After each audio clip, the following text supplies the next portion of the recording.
મારી પાસે બુબ્સ તો છે નહીં કે હું બુબ્સ બતાવીને અંડરસામ બતાવીને લોકોને ટેન્શન લઈને મારી વાત રાખી શકું. તો મારા શબ્દોમાં ધાર હશે, ધાર તો હશે જ, જે ઘણાથી સહન નહીં થાય. પણ આજે આપણે વાત કરશું કે આપણે જીવી શા માટે રહ્યા છીએ. તમે જીવતું રહેવા માટે જીવી રહ્યા છો કે જીવનને જીવવા માટે? એક હોય છે જીવિત રહેવા માટે, ઢસરડો કરવા માટે કે બસ 90% લોકો તો મરતા નથી એટલે જીવી રહ્યા છે. પણ જીવનને જીવવા માટે જીવવું અને જીવતું રહેવા માટે જીવવું, એમાં ઘણો બધો તફાવત છે. 99% લોકો 99% ફક્ત જીવિત રહેવા માટે જીવે છે. કંઈ પણ કામ કરે છે, કંઈ પણ ખાવાનું પીવાનું, હંગવું મૂતરવું, નોકરી વ્યવસાય ધંધો, કંઈ પણ દાન ધર્મ પુણ્ય કંઈ પણ લઈ લ્યો, કંઈ પણ એનીથિંગ, એની પાછળનું ફક્ત એક જ કારણ હશે.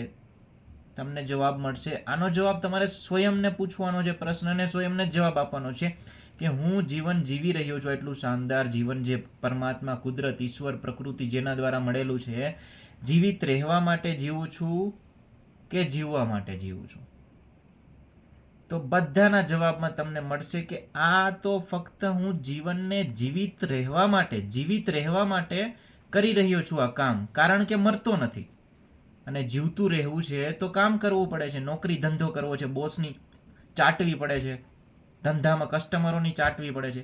ઘણા તો એટલા ગજબ ચાટુ લોકો હોય બોસના ઓફિસોમાં, કોર્પોરેટ ઓફિસોમાં કે તો બસ આ એક ડિફાઇન કરવાનું છે કે તમે જીવિત રહેવા માટે જીવો છો કે જીવવા માટે જીવો છો. તો બધા જ જવાબો તમને એક જ આવશે કે તમે જે જીવન જીવી રહ્યા છો એ ફક્ત જીવિત રહેવા માટે જીવી રહ્યા છો, કારણ કે મરતા નથી. જીવવા માટે નહીં. કોઈ જ વસ્તુ તમને નહીં મળે.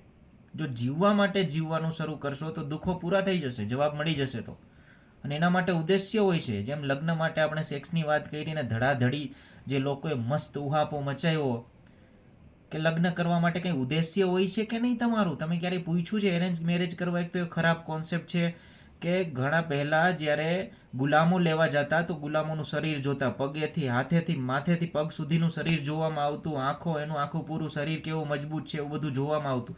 સેમ કોન્સેપ્ટ અત્યારે એરેન્જ મેરેજમાં છે. અત્યારે હવે ઓછો થવા માંડ્યો છે. લવ મેરેજ તો એથી પણ બકવાસ કે છોકરીને માથાથી પગ સુધી જોવા જાય, પછી ગુલામ અમારા ઘરના રોટલા શાક બનાવશે, અમારા માટે બચ્ચા પેદા કરશે, એવું બધું ગુલામ જોતો હોય એટલા માટે જોવા જવામાં આવે છે. અને પરિવારના બાપા ને માતા પિતા ખુદ બતાવે છે.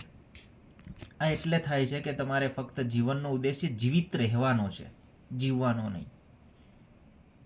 તમે શું કરો છો? નોકરી જીવિત રહેવા માટે, ભ્રષ્ટાચાર જીવિત રહેવા માટે, કંઈ પણ કામ લઈ લો. જ્યારે લોકો તમને ઘા મારે છે કે તમે નકામા નિઠ્ઠન્ના છો, ત્યારે તમને ઘા વાગે છે. અને આ ઘા ઉપર મલમ લગાવવા તમે સન્માન મેળવવા માટે તમે આઈએસ ઓફિસર બની જાઓ છો.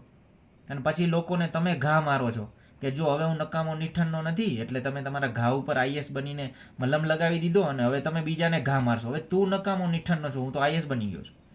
તો સન્માન શું છે? સન્માન પણ એ જ છે કે તમારા લાગેલા ઘા ઉપર મલમ લગાવો અને સન્માનથી તમે પછી બીજાને ઘા મારી શકો. ઇવન કોઈ પણ કામ લઈ લેશો તમે જીવનનું, દાન પુણ્ય ધર્મ, દાનથી શું મળે? સુખી. સુખી શા માટે થવું છે તમારે? તમારો તો સ્વાર્થ છે, જીવિત રહેવું છે. જીવિત રહેવું છે તો આજે કોઈ દાન કરી દો. કાલે બોસની ચાટતા હતા, ધંધામાં કસ્ટમરની ચાટતા હતા, ઘરે પત્નીની ચાટો છો, બીજે બધે ચાટો છો, તો દાન કરી આવો. ચલો આ હજી આપણે વાતો કરશું આની ઉપર. પણ આ એક પ્રસ્તાવ છે. તમે મારી વાતો સાથે ને ના માનવા માટે જી જાન લગાવી દેજો. જી જાન લગાવી દેજો કે મારે આ નથી માનવું, કારણ કે જો માની જશો તો ખેલ ખતમ થઈ જશે, પૂરો થઈ જશે. નહીં માનો તો તમારે તમારો પણ પ્રસ્તાવ રાખવો પડશે કે તમે શા માટે જીવો છો? જીવિત રહેવા માટે, કારણ કે મરતા નથી એટલે, કે જીવવા માટે? અને હું ચાહું છું કે તમે મારી વાત ના માનો અને તમે ના માનવા માટે જી જાન લગાવી દો, પણ અંતે પરિણામ એક જ આવશે કે તમે જીવિત રહેવા માટે જીવી રહ્યા છો અત્યાર સુધી. જીવવા માટે હજી સુધી કંઈ કર્યું જ નથી, કારણ કે તમને ઉદ્દેશ્ય નથી ખબર. મોટા મોટા જીવનની ફિલોસોફીમાં 3 જ પ્રશ્નો હોય છે કે અહીંયા તમે શા માટે આવ્યા છો, તમે કોણ છો અને તમારો ઉદ્દેશ્ય શું છે. તમને ઉદ્દેશ્ય જ નથી ખબર તો તમે જીવન જીવિત રહેવા માટે જ જીવો છો.